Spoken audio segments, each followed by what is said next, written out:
हिंद महासागर की रात 3 बजे का समय और तभी समंदर में ईरानी शिप आयरस देना पर जोरदार हमले की कहानी अब सामने आ रही है, जिसमें जीवित बचे नाविक हामिद मोमेने ने उस रात की पूरी दास्तां सुनाई।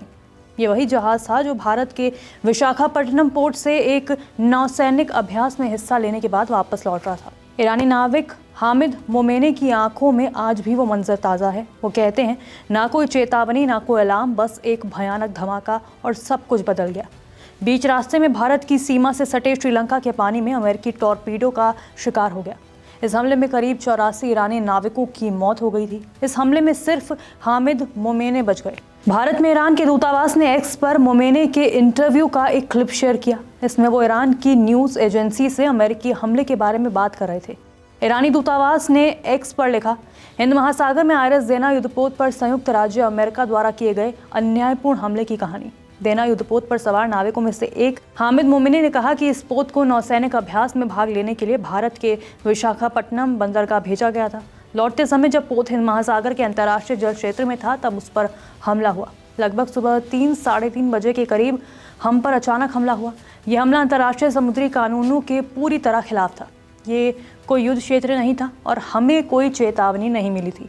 यह हमला बिना किसी पूर्व सूचना के एक पनडुब्बी द्वारा किया गया। जब पहला टॉर्पीडो लगा, तब सभी कर्मी अपने अपने पदों पर थे और सौभाग्य से उस समय तक कोई हताहत नहीं हुआ। पोत पर 104 चालक दल के सदस्य थे और किसी ने भी पोत नहीं छोड़ा। सभी अंत तक अपनी जगह पर डटे रहे। यदि उनका उद्देश्य केवल पोत को नुकसान पहुंचाना होता तो वो अन्य हिस्सों को निशाना बना सकते थे, लेकिन उनका मुख्य उद्देश्य चालक दल को मारना था। फिर भी हम अंत तक डटे रहे। हमारे लिए देना नदी ईरान की मिट्टी के समान थी और इसे छोड़ना अर्थहीन था। सैनिक रात 11 बजे तक जहाज के साथ रहे, जिसके बाद उन्हें श्रीलंका के तट के निकट पहुंचने के लिए समुद्र में कुछ दूरी तक तैरना भी पड़ा। उन्होंने ये भी बताया कि क्रू के सदस्य आखिरी वक्त तक जहाज नहीं छोड़ना चाहते थे। उनके लिए आयरस देना सिर्फ एक सैन्य पोत नहीं बल्कि देश का प्रतीक था। लेकिन जब जहाज डूबने की कगार पर पहुंच गया, तब मजबूरन उन्हें समुद्र में कूदना पड़ा। रात के अंधेरे में सीमित संसाधनों के साथ कई नाविकों ने तैरकर श्रीलंका के समुद्री इलाके की ओर पहुंचने की कोशिश की। इस घटना ने भारत में भी चर्चा को जन्म दिया, क्योंकि ये जहाज भारतीय नौसेना के साथ अभ्यास के बाद वापस लौट रहा था। भारत के विदेश मंत्री एस जयशंकर ने पहले जानकारी दी थी कि ईरान ने 28 फरवरी को अपने 3 जहाज़ों को भारतीय बंदरगाहों पर डॉक करने की अनुमति मांगी थी। जिन जहाज़ों ने इस अनुमति का उपयोग किया वो सुरक्षित रहे।